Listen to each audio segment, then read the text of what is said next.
Alors, comme tout le monde avant moi dans cette conférence, je remercie tous nos chers sponsors, dont certains sont des concurrents, pour tout le bon argent qui a été passé à financer l'Agile Grenoble. Je trouve que c'est vraiment une très bonne idée. Donc moi, ma conférence s'appelle Artisanat logiciel, un regard zététique. Et on va commencer par aller définir un petit peu les termes, en tout cas ma définition. Alors déjà, l'artisanat logiciel. Globalement, ça a commencé par quelques apôtres qui se sont réunis. Hop, on va passer en plein écran, tac, pour aller pondre des tablettes de loi avec des manifestes en 4 points. Puis ensuite, ils ont édité plusieurs livres qui ont servi de référence pour aller convaincre d'autres personnes qui ont elles-mêmes convaincu d'autres personnes, etc. Et ce qui a créé une communauté qui se définit comme des artisans logiciels. Alors là-dedans, il y a eu plein de nouveaux termes. Il y a eu Extreme Programming, Clean Code, TDD, BDD, DDD, Whatever DD, Rain-Grid Refactor. Souvent, c'était pas forcément des concepts qui étaient nouveaux, mais c'est des synthèses, des remaniements de pratiques existantes et qui actuellement donc sont regroupés sous la dénomination d'artisanat logiciel. Alors dans cette vision de l'artisanat, on a l'idée que d'un côté, nous avons les développeurs qui sont martyrisés par des entreprises méchantes qui les traitent à base de jour homme, etc. Et de l'autre côté, une petite communauté d'artisans qui fait du code avec amour sur leur petite colline dans des conditions tout à fait réjouissantes. Et à partir de là, on va se poser des problèmes. Alors moi, je suis Victor Lambray. Je suis développeur embarqué, je suis quelqu'un d'assez optimiste en général, je suis passionné de Linux, de bande dessinée, et comme on peut le voir à mon t-shirt avec des petites fleurs, moi aussi j'aime bien l'idée de me définir en tant qu'artisan logiciel.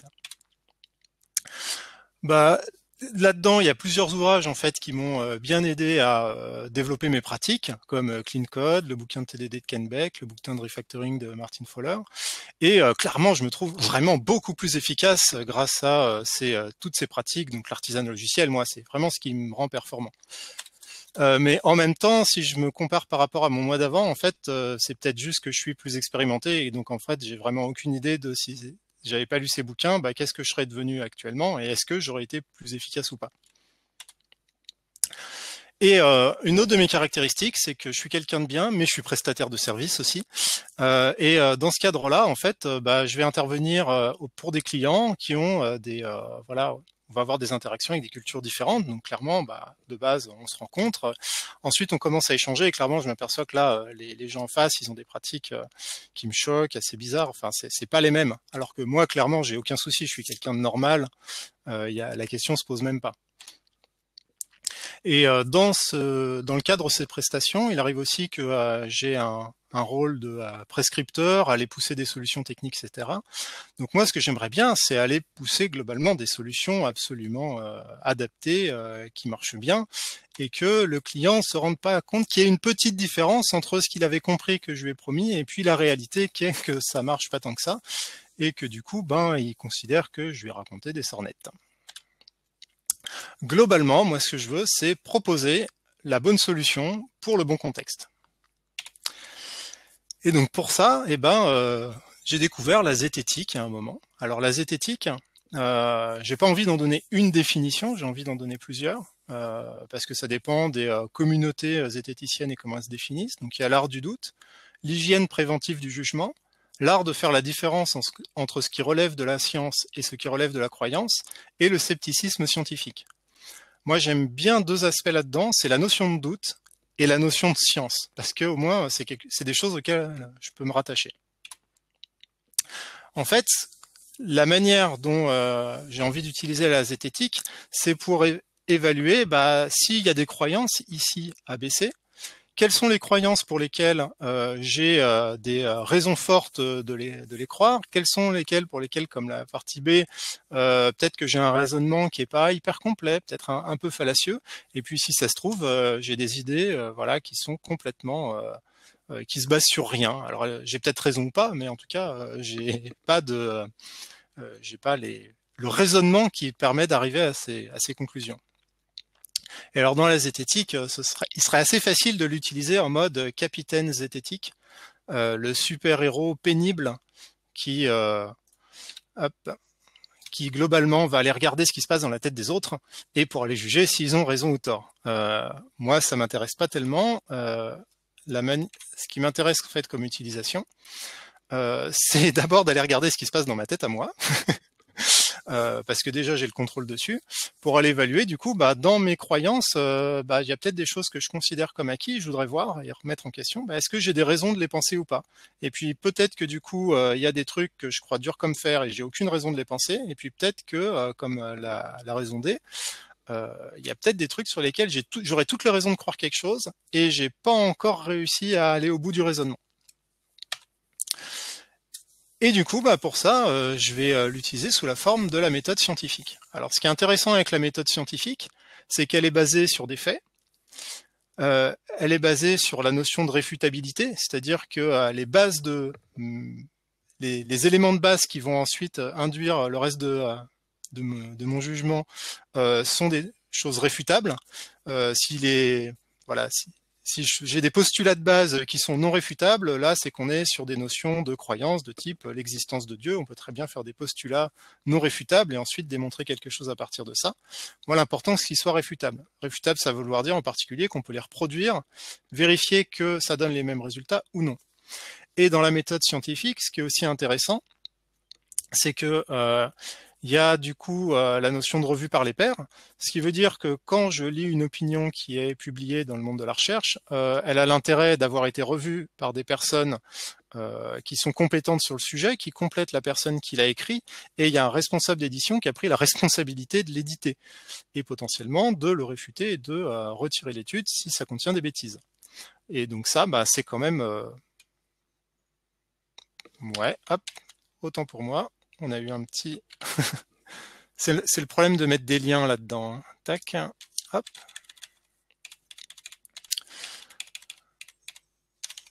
Voilà. Donc il a pris la responsabilité de le mettre et il peut le retirer. Hop. Voilà, donc rapidement la structure d'une publication scientifique, ça contient une introduction, une description de la méthode avec laquelle ils vont obtenir des résultats, les résultats en question, une discussion avec une distance critique vis-à-vis des résultats, une conclusion qui est souvent assez peu tranchée, mais qui va ouvrir de nouvelles pistes et peut-être resituer dans le contexte, et puis une bibliographie pour que quand une étude se situe par rapport aux affirmations d'autres publications ou d'éléments d'autres publications, en fait, on a les sources pour aller retrouver d'où ces informations viennent. Alors là-dedans, moi, ma démarche pragmatique, ça a été, j'ai trouvé un site qui s'appelle ResearchGate, sur lequel on peut aller trouver des papiers qui sont a priori en accès ouvert. J'ai jamais eu besoin de payer pour y accéder. Et là, la première difficulté, ça va être de trouver les mots-clés pour aller chercher.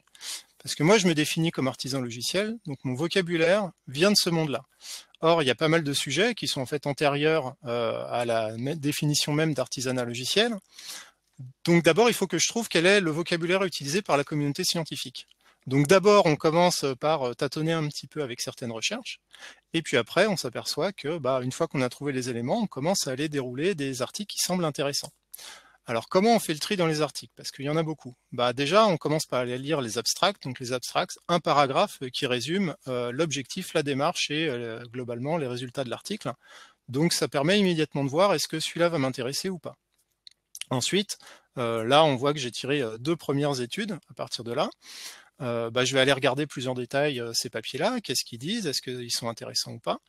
Et puis, s'il y a des sujets qu'ils évoquent qui m'intéressent de creuser, je vais aller regarder dans la bibliographie, qu'est-ce que je vais trouver comme information complémentaire. Enfin voilà, je tire des articles de plus et je peux aller un peu plus loin.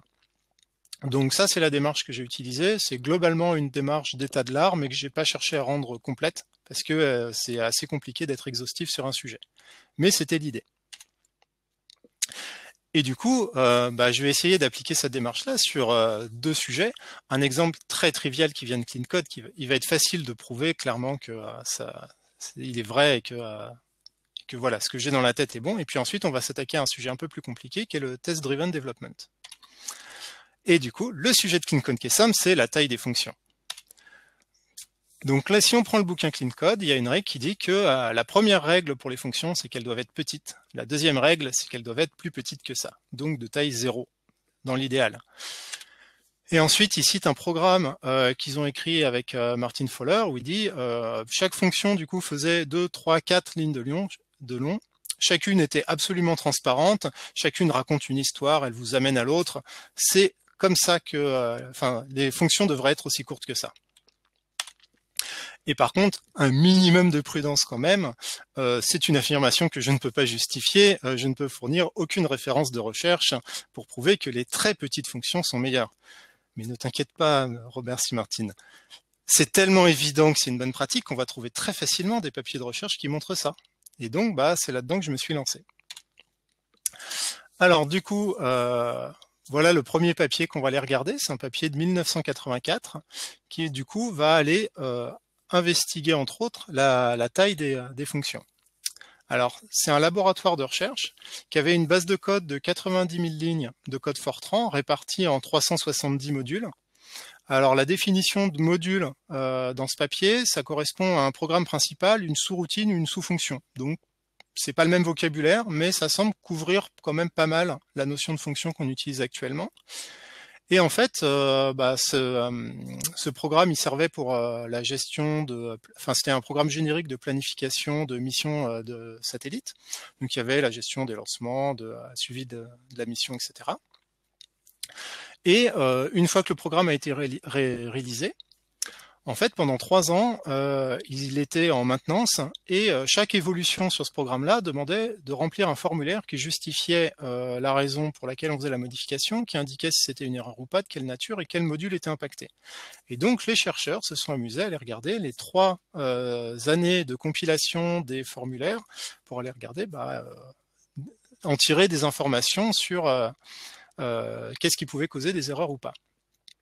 Et on arrive à ce résultat très intéressant, c'est que, donc là, sur un graphe, un axe, on a le taux d'erreur pour 1000 lignes, et sur l'autre, on a la taille du module. Déjà, on s'aperçoit que ça décroît, donc ça veut dire que plus un module est gros, plus moins on a d'erreurs. Donc ça, c'est vraiment contre-intuitif du point de vue de maintenant. Et l'autre truc qui choque, c'est que les petits modules, ça va de 0 à 50. Nous, actuellement, on considérait qu'une fonction de 50 lignes, c'est très gros, ou gros en tout cas. Et à ce moment-là, non. Et on s'aperçoit que dans ce contexte-là, écrire des fonctions de plus de 200 lignes, ça pose moins de problèmes. Et le truc, c'est que les auteurs de l'étude, ils en sont très surpris aussi. Donc ça veut dire que eux, au moment où ils ont écrit ça, ils étaient déjà dans l'idée qu'ils s'attendaient à avoir le fait que les petits modules aient moins d'erreurs. Et globalement, leur conclusion, c'est que à partir de ce résultat, en l'état, on ne peut pas encore fixer de limite arbitraire sur la taille d'un module et la complexité.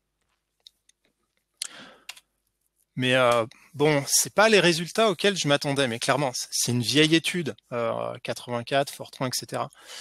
Actuellement, justement, on a Clean Code, etc. C'est absolument évident que si on fait des petites fonctions dans le contexte de Clean Code, ça va nécessairement mener à une meilleure qualité. Du coup, on va regarder ça.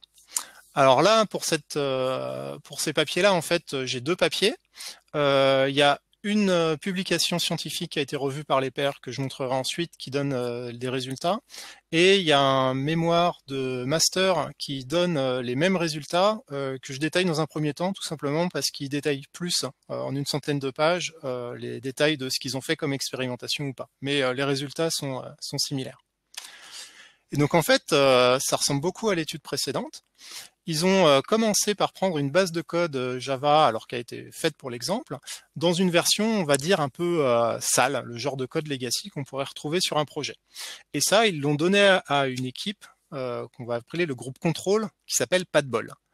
Ils ont aussi fait une version refactorée, en appliquant spécifiquement les principes de clean code et de refactoring, qu'ils ont amélioré dans le but de la rendre plus compréhensible et plus maintenable. Et ils l'ont passé à un autre groupe qu'on va appeler le groupe des winners, parce que clairement, ils ont du bon code, quoi. Donc ça va bien se passer. Et là-dessus, pour pas citer les exemples de code qui seraient pas très parlants, voici une représentation. Donc le code, je l'ai regardé, ça correspond vraiment à un bon gros troll bien velu. Et par contre, la version refactorée à version clean code, c'est bien des petites fonctions telles qu'on pourrait la lire en exemple de l'ouvrage en question ou comme résultat de kata de refactoring. Donc là-dessus, moi, j'ai pas trouvé de choses choquantes. Ça m'a semblé très semblable à ce que je voyais dans le vrai terrain, on va dire.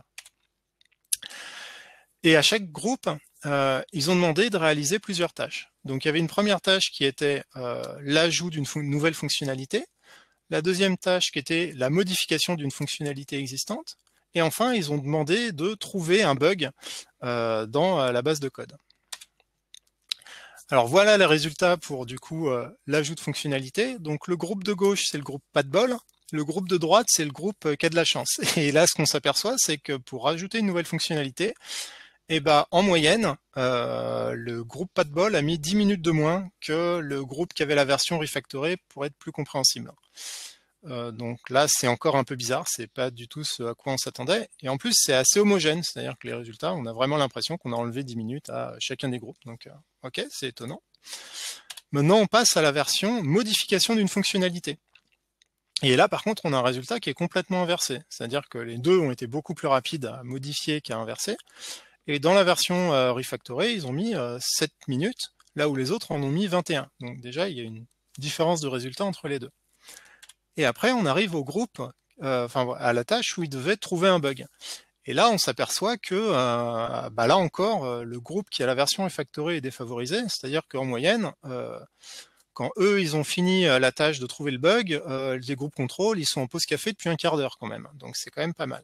Et ce qui est très intéressant avec ce graphe détaillé, c'est de voir en particulier la disparité qu'il y a là des résultats. C'est-à-dire qu'il y a des gens qui vont mettre 6 minutes avec la version refactorée, quand d'autres, il y a deux groupes quand même qui vont passer 1 heure pour aller trouver un bug. Ils n'ont pas dû passer un très bon moment. Et par contre, ça semble un peu plus régulier du point de vue du groupe qui avait la version originale. Donc, surprenant. Et leur conclusion, c'est que la personne qui a fait ce mémoire de master est tout aussi surprise, dit mais moi aussi je m'attendais à voir le contraire et on n'a pas eu ce qu'on attendait. Donc on dirait qu'il n'y a aucun bénéfice immédiat au fait d'appliquer Clean Code sur la compréhension du code immédiate. Et par contre, ils ont trouvé un autre intérêt, c'est que quand les gens prenaient la version refactorée avec Clean Code, les modifications suivaient les mêmes principes. Donc il y a des intérêts du point de vue de la maintenabilité et de la qualité de code si on considère que les versions refactorées sont des usages à suivre. Et là, on a une autre étude, donc une vraie étude revue pour le coup, qui pose ça. Et je passe juste rapidement la compilation de ces résultats. Là encore, en fait, on voit qu'il y a des divergences. Ils ont donné diverses tâches. Et puis, pour certaines, c'est le groupe contrôle qui réussit à les faire plus rapidement. Dans l'autre, c'est le groupe avec la version refactorée. Et on dirait que ça s'alterne de couleurs sur chaque expérience. Enfin, là encore, c'est pas très concluant pour Clean Code. Et la conclusion de cette étude-là, c'est de dire que en fait, la productivité des développeurs peut être influencée à la fois positivement et à la fois négativement par le code qui est refactoré pour la compréhension quand on fait des petites tâches. Du coup, c'est pas du tout ce que je m'attendais. Donc, mon évidence qui était juste pour montrer, allez, avec la démarche scientifique, on peut facilement prouver des vérités vraies. En fait, je me heurte déjà à un problème qui est que ça remet en cause ce que moi je croyais. Donc, en réalité, c'est un peu plus compliqué que ça. Du coup, si j'étudie le test-driven development, qui est un sujet plus complexe, je vais découvrir quoi? On va le voir. Donc ça, c'est une étude de 2014 qui en fait fait la synthèse d'études empiriques de différents cas qui portent spécifiquement sur l'évaluation du test-driven development. Et le résultat de cette étude, il peut être synthétisé par ce tableau. Du coup, sur un axe, horizontalement, il y a le nombre de publications qui portent et leurs résultats. Donc ça se lit en, si c'est noir, c'est que ça a trouvé un impact négatif. Si c'est blanc, c'est un impact positif. Et si c'est gris, ça a un impact neutre ou ça n'arrive pas à conclure. Et sur l'autre axe, ils ont classé sur quel sujet ils trouvaient des résultats. Donc il y a les défauts, la qualité externe. Donc les défauts, globalement, ça couvre c'est assez large, ça couvre à la fois les erreurs utilisateurs, les problèmes d'analyse statique, les compilations qui faillent, les tests qui échouent, etc. La qualité externe, c'est globalement tout ce qui impacte l'usage du produit. Donc là-dedans, il y a les utilisateurs, les équipes de testeurs qui viennent qui viennent tester le livrable en mode black box, les retours du support. Enfin voilà, c'est assez vaste. La complexité, la taille, l'effort et la productivité. Et ce qu'on voit de ce tableau, si on essaye de tirer des tendances, c'est que il y a vraiment du blanc sur la partie défaut et qualité externe. Donc sur ces sujets-là, on voit que on arrive à dire ok, le TDD apporte un avantage. Et par contre, sur la partie effort et productivité, on s'aperçoit que là, il trouve que il y a quand même, c'est là où il trouve le plus de problèmes. Et en fait, cette étude-là, elle est intéressante. Enfin, cette synthèse-là est intéressante parce que les cas sont classés en fonction de est-ce que c'est une étude industrielle ou une étude académique. Et du coup, moi là-dessus, j'ai surligné les études industrielles uniquement. Et là, ce qui saute aux yeux avec cette version-là, c'est que c'est les études industrielles qui arrivent à conclure qui arrivent à avoir des résultats tranchés. Donc globalement, ce qui prouve que ça fait diminuer fortement le taux de défaut et que ça augmente la qualité externe, c'est les études industrielles. Mais c'est exactement les mêmes études qui montrent aussi que la productivité et du coup les efforts sont impactés négativement. Donc là-dedans, je dirais qu'il faut peut-être, si on veut avoir des résultats, il faudrait peut-être s'intéresser plutôt aux études industrielles qu'à ce que sort le monde académique, qui a peut-être des difficultés à obtenir les informations sur des projets de terrain. Et du coup, c'est ce qu'on va faire en regardant qu'est-ce qui se passe sur les cas des études industrielles. Alors là, donc c'est une mini-synthèse de 4 études qui a été parue en 2008 et en fait qui porte sur 2 boîtes, IBM et Microsoft. Donc sur IBM, en fait, ils avaient un projet de driver réseau et voilà le process qu'ils avaient de manière classique. C'est quelque chose vraiment de totalement novateur, on l'a jamais vu ailleurs. C'est un process où on commence par prototyper, on fait du design, on fait du code, et puis à la fin, on fait des tests en variable d'ajustement quand il reste du temps, et on file ça aux équipes de testeurs pour la vérification, qui ont écrit des tests en black box. Donc globalement, quelque chose d'assez classique. Et quand ils sont pas... Donc, ça, globalement, c'est les projets contrôle. En fait, dans cette étude, il y a à chaque fois un projet contrôle qui est fait avec la méthodologie classique et un projet dans lequel ils travaillent en test-driven development. Et ils ont trouvé des projets contrôle qui soient assez équivalents en termes de taille de sujet par rapport aux autres projets. Et donc, dans la version où ils travaillent avec le test-driven development, là, ils se sont mis dans une démarche qui est beaucoup plus saine, on va dire, d'un point de vue d'artisan logiciel, c'est-à-dire qu'ils travaillent à partir des requirements, ils écrivent les test cases, ce qui leur sert à challenger les requirements et à les définir de manière plus précise, et ensuite, ils rentrent dans un cycle où, à partir des test cases, ils font du design, donc ce qu'on suppose être de l'emergent design, ensuite ils codent, et ils reviennent pour faire des test cases. Ce qu'ils ont aussi introduit et qu'ils n'avaient pas dans les versions précédentes, c'est un système d'intégration continue qui s'occupe de builder, de lancer les tests et de prévenir l'équipe en permanence. Donc c'est décrit comme ils sont devenus le cœur de l'équipe. Donc là où ils n'en avaient absolument pas avant, eux, là, ils sont passés avec un système où c'est devenu central. Et par contre, ils filent toujours leur livrable à l'équipe de testeurs de vérification qui a produit ces tests en boîte noire. Maintenant, Microsoft, il y a 3 sujets, il y a 3 projets qui sont étudiés dedans. Donc, il y en a un qui concerne Windows, l'autre qui concerne MSN, l'autre qui concerne Visual Studio. Donc là encore, on est sur des sujets assez larges. Le process de Microsoft, lui, il a moins changé par rapport à IBM. Donc là, je vais commencer par décrire le modèle classique, qui est à gauche. Donc, il commence par les requirements. Ensuite, ils ont une phase de design préalable qui est faite sous une forme itérative. Donc, ils ont sélectionné les requirements qu'ils allaient traiter. Ils font le design associé à ces requirements. Ils commencent le code et les tests en parallèle. Les tests, ils font des tests unitaires, des tests système, des stress tests, enfin des tests de nature différente. Et il faut que tout soit prêt pour répondre aux requirements pour qu'ils considèrent que l'itération est complète et passer à la suite. Et ça, en permanence, c'est analysé avec analyse statique, analyse de dépendance, injection de fautes, build automatique. Donc, on s'aperçoit que de base, ils étaient beaucoup plus matures qu'IBM, en tout cas sur le projet qui est décrit. Et quand ils sont passés au TDD, en fait, ce qui change, c'est qu'a priori, la phase de code, ils la remplacent par une phase de TDD. Donc, ils ont toujours le design préalable, ils ont toujours des tests qui sont faits en parallèle, donc on imagine par contre que les tests unitaires passent dans la phase de code, mais par contre ils doivent regarder les tests système, les stress tests, les tests fonctionnels, etc., qui sont faits à côté. Donc là, ce qui est intéressant, c'est que le changement au TDD est beaucoup plus minime. Et on arrive à ces résultats. Alors là, sur ce graphe, donc en assuré, il y a du coup le temps des projets contrôle qui est utilisé comme référence, donc globalement 100% systématiquement. Et ce qu'on s'aperçoit, c'est que sur le temps consommé, les projets en TDD, en moyenne, enfin voilà, ils ont fait entre 15 et 35% de consommation de temps supplémentaire. Et par contre, sur le nombre de défauts, on a des baisses qui sont assez importantes. Alors, on a moins 40% sur IBM, et côté Microsoft, c'est vraiment surprenant parce que ça va de moins 62% à moins 91%. Donc, il y en a qui ont divisé le nombre de défauts par 10, ce qui est bluffant. Et pourtant, l'étude, elle conclut pas sur l'efficacité de la mise en pratique du TDD. Elle ouvre des nouvelles pistes pour continuer l'évaluation. Alors que clairement, on a l'impression en lisant ça que l'avantage de corriger les défauts par rapport au temps consommé en plus est vraiment beaucoup plus intéressant. Alors pourquoi il conclut pas? Parce qu'en fait, l'analyse, elle est vraiment locale sur le process, voilà, c'est centré sur l'équipe de développement. Donc on a les informations sur le taux de défaut qui a priori couvre l'ensemble du produit, mais le temps, c'est celui de l'équipe de développement. Donc par exemple, s'il y a une baisse de défaut sur l'équipe de développement, on ne sait pas si ça fait que les testeurs ils ont une baisse de charge, si les fonctions support, côté utilisateur, une baisse de charge.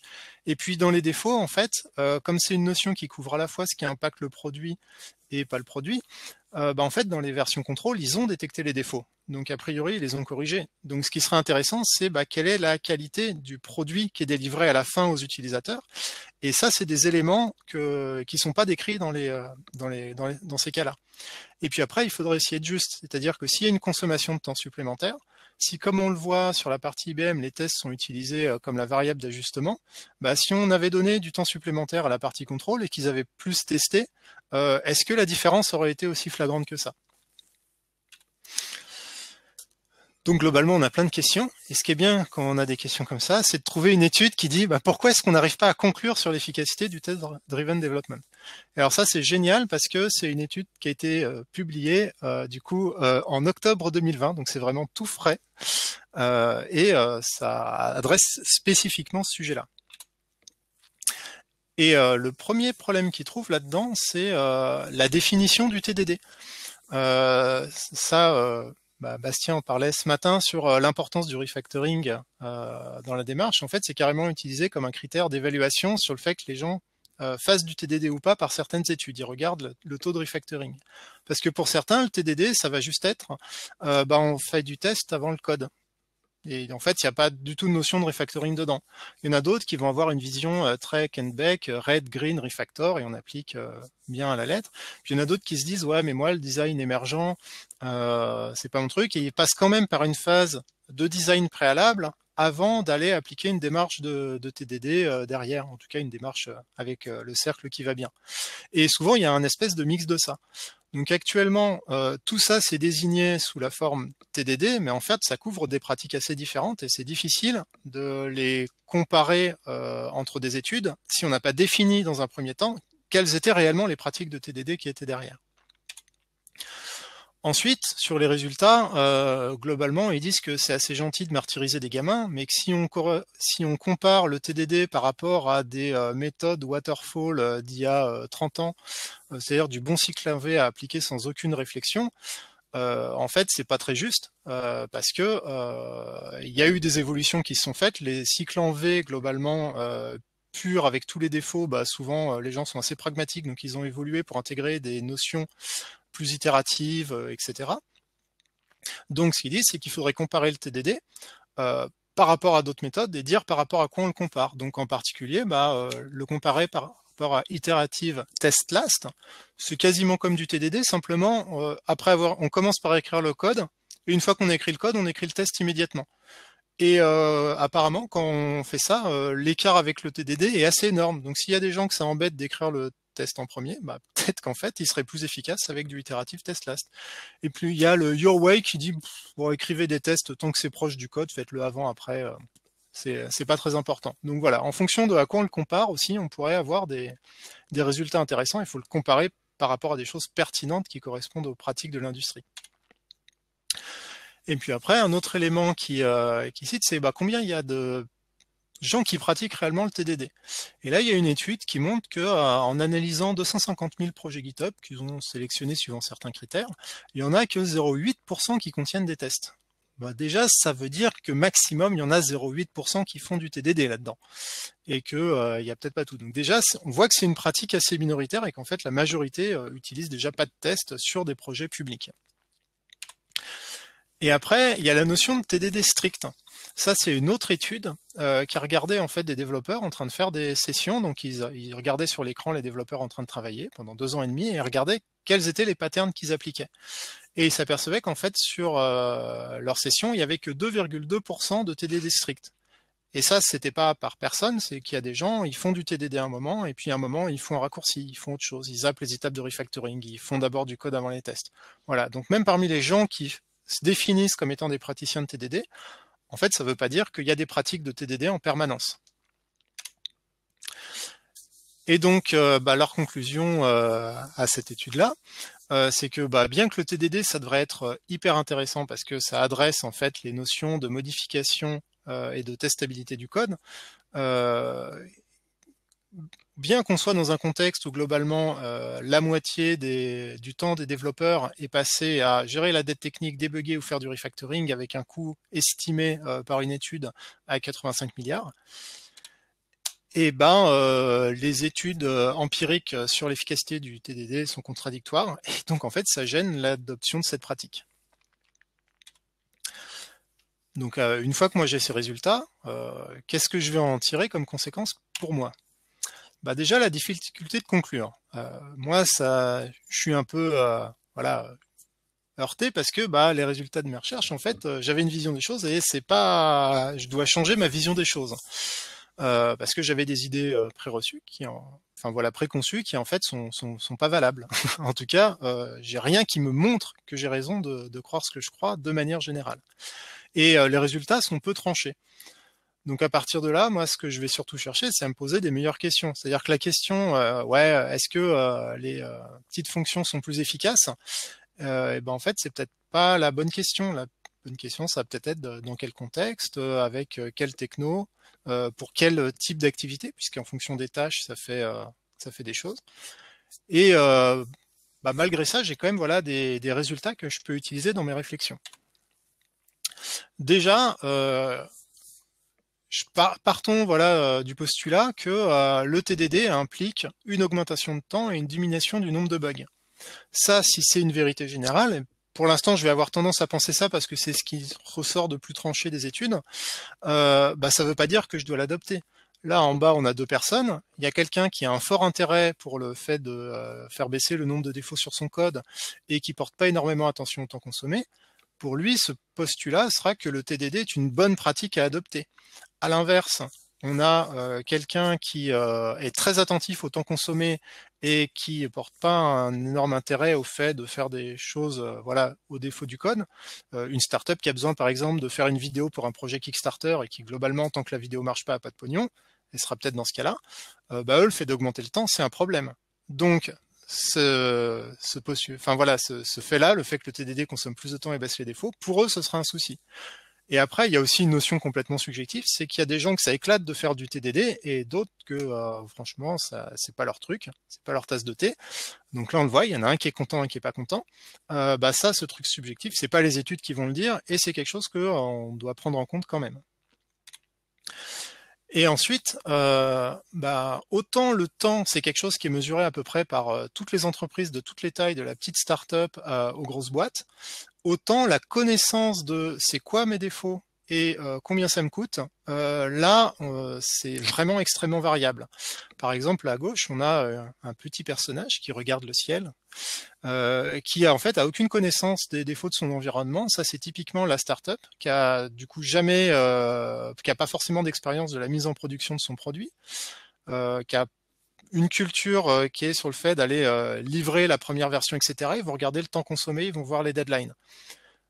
Qu'est-ce qu'ils sont en train de créer comme défaut dans le code ? Très souvent, ils ne l'observent pas.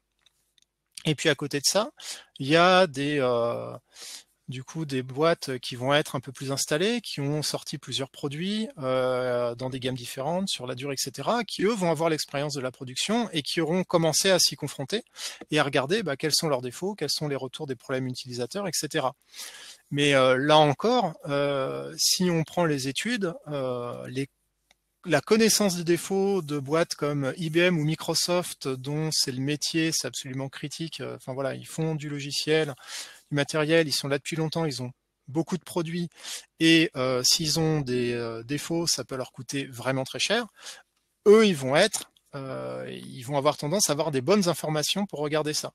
Des entreprises plus petites comme des petites PME, même si elles ont une expérience de la mise en production, est-ce qu'elles ont des connaissances suffisantes des défauts et des impacts que ça peut avoir pour l'utiliser de manière à piloter une décision de prendre plus de temps pour faire du TDD ou pas?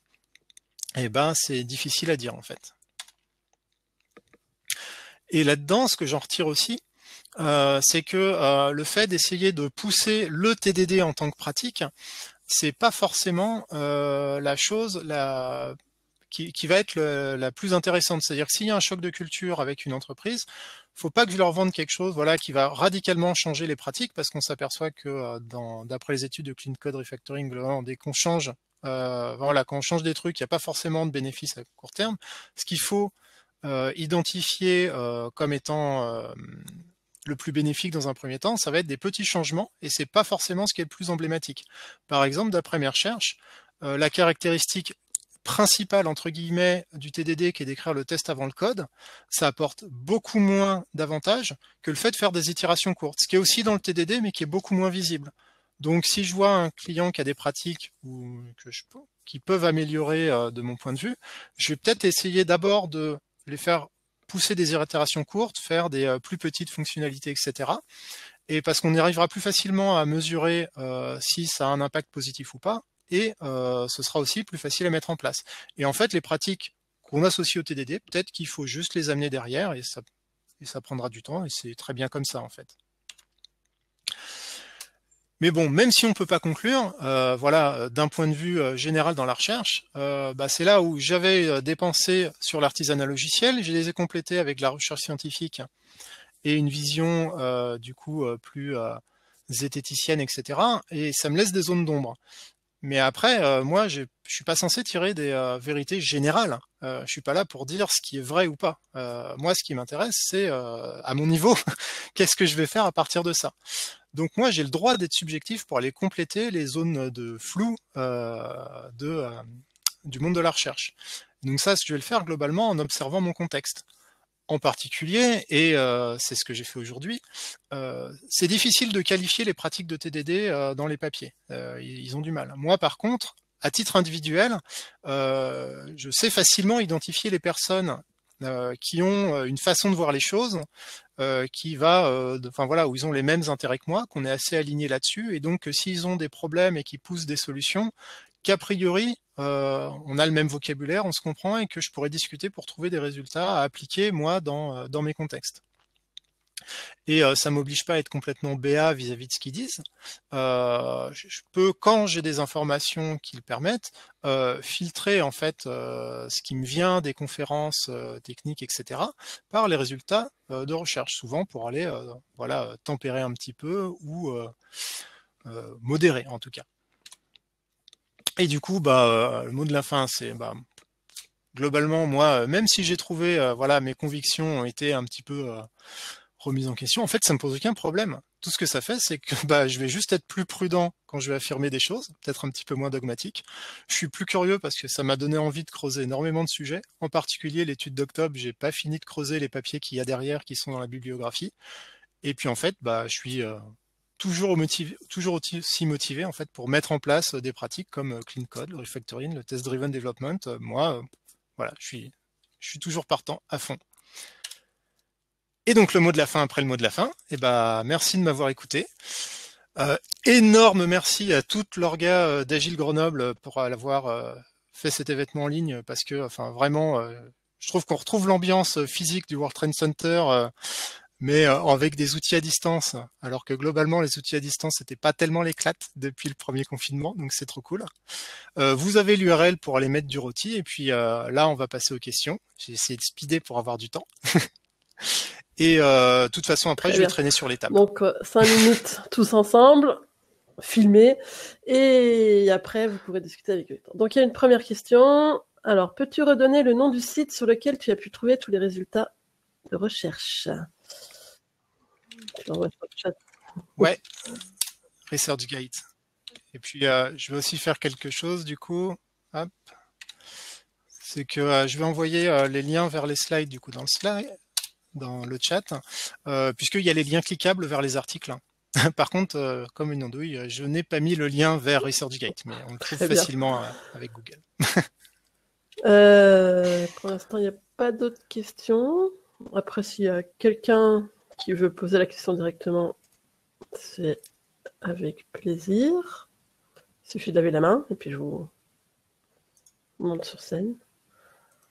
Après, voilà, si c'est clair et qu'il n'y a pas d'autres questions, on va arrêter. Hein. C'est ça. Ou alors on va continuer un petit Parfait. groupe. Ah, si, ça clignote. Alors, tu as dit que certaines personnes n'aimaient pas le fait de faire les tests avant. Toi, personnellement, t'en penses quoi? Ah bah moi j'en pense quoi? Le fait que certaines personnes n'aiment pas faire les tests avant? Globalement que j'arriverai pas à changer ce que font les gens. Mais ça c'est si je contourne la question, parce que je comprends quelle est mon opinion personnelle. Bah moi personnellement, j'ai plutôt tendance à appliquer le test-driven development façon Ken Beck quand je suis lâché dans la nature. Donc j'ai tendance à faire des tests d'assez haut niveau qui correspondent à des user stories. Ça c'est quand je peux. Maintenant, dans certains cas de prototypage où globalement je sais pas encore comment je vais écrire les tests, ou que ça m'intéresse pas tellement d'avoir du code qui marche, je veux juste voilà prendre en main une techno, je vais pas forcément faire des tests. Mais même si j'ai un projet qui fait une journée, globalement, moi, je vais commencer par écrire des tests d'intégration. Voilà, même pour des petits Donc, scripts la ou des question trucs comme qu'elle est ça, avec, ça avantages me et convient. inconvénients. Je sais pas. Avant. De commencer à écrire des tests ou pas bah moi, l'énorme intérêt que je trouve à écrire les tests avant, et en particulier, en fait, j'ai une transformation, c'est-à-dire qu'avant, j'étais plutôt quelqu'un qui faisait du TDD avec du bottom-top, parce que en tant que développeur embarqué, j'avais tendance à tester mes couches de base, mes drivers, etc. avant de les intégrer. Et quand j'applique ça en dehors de l'application, c'était très laborieux. Donc maintenant, je teste à très haut niveau avec des tests d'intégration et ça me permet tout simplement de définir rapidement les interfaces, les notions d'architecture, les concepts métiers, avant d'aller me perdre dans du détail de logique. Donc je fais énormément de fake. Voilà. Et globalement, je suis assez fan du design Alors, émergent. une question de Yves. La pratique du TDD pour l'embarqué critique, avionique ou ferroviaire, est peut-être plus pertinent que dans le web. Alors, où est la question? Je ne sais pas, mais... Alors, la pratique de faire du test qui marche, enfin globalement du logiciel qui marche, effectivement, dans l'avionique ou de l'environnement normé, enfin actuellement je bosse par exemple pour un projet dans le médical, où c'est des normes pas aussi strictes mais quand même un petit peu. Quand il y a des gens qui risquent de mourir si on fait des bugs, et on a plus de chances de faire du test qui marche. Ce qu'il y a aussi, c'est que dans ces domaines-là, ils font pas forcément du TDD, mais parce qu'ils sont beaucoup plus matures sur les démarches de test, de spécification, d'avoir des personnes différentes qui du coup produisent des choses et qui les vérifient, qui fait qu'ils n'ont pas besoin du TDD pour faire du logiciel qui marche. La question, c'est est-ce qu'ils peuvent le faire de manière plus efficace. Et en fait, c'est des cultures différentes. Dans le logiciel normé, ils ont une certaine façon de voir les choses et ils n'ont pas eu les besoins qu'a eu l'artisanat logiciel. Moi, j'ai plutôt l'impression que le TDD vient du web parce que dans le web, c'est souvent facile de mettre en place des frameworks de test, etc. parce qu'il n'y a pas le matériel. Moi, actuellement, je sais faire des projets où je fais du TDD avec du matériel, mais ça veut dire que je sais globalement interagir avec un banc de test et intégrer du matériel dans mon intégration continue et faire du prototypage virtuel, etc. Ce qui est un peu plus compliqué. Et il y a des gens qui font ça, mais c'est pas forcément des pratiques hyper répandues. Je pense qu'il y a beaucoup à faire pour améliorer l'artisanat logiciel dans le alors matériel. dernière question. Je lis les deux, je choisis. Ah, quelqu'un T'es a l'organe, voté. fais ce que tu veux. As-tu une idée du temps que tu as passé Attends, je lis d'abord. Bien. Est-ce que tu as une idée du temps que tu as passé sur la recherche et la compilation des publications? En fait, assez peu au final. Enfin, ça dépend, hein, mais pas tant que ça. Globalement, quelques journées. Mais c'est étalé. C'est-à-dire que la question de l'efficacité du TDD, je me l'étais posée il y a 2 ans, et donc j'avais commencé à aller regarder les études, et j'étais assez rapidement tombé sur les études d'état de l'art qui font la revue des autres. Ensuite, là, pour cette présentation spécifiquement, j'ai creusé un petit peu plus en détail, et je dirais que j'ai dû passer à peu près 3 jours à aller lire les papiers, etc., en détail et faire les notes. Mais c'est pas 3 jours à temps plein, c'est des soirées, etc. En fait, je trouve que par rapport aux papiers scientifiques dans d'autres domaines que j'ai vus sur la compilation et la conception de systèmes, ce qui touche à l'artisanat logiciel vient en général du monde dans l'industrie, c'est des papiers assez clairs, je comprends le vocabulaire, et ça se lit vraiment très très bien. Je trouve que c'est globalement des billets de blog médium de très très bonne qualité.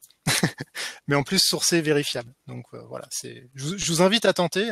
Dans le pire des cas, vous lirez Super. des trucs. Eh ben, merci beaucoup. Donc, n'hésitez pas à aller discuter avec Victor si vous avez d'autres questions. Donc là, ça va être c'était la dernière session d'Agile Grenoble. Il y aura une petite surprise dans l'Atrium, donc n'hésitez pas à y revenir. Je ne sais pas quoi. Voilà, Donc, allez on discuter retourne dans plutôt une table l'Atrium. dans l'Atrium. Ça peut être plus sympa. Merci beaucoup. Au revoir. Et ben merci tout le monde. À bientôt. Salut.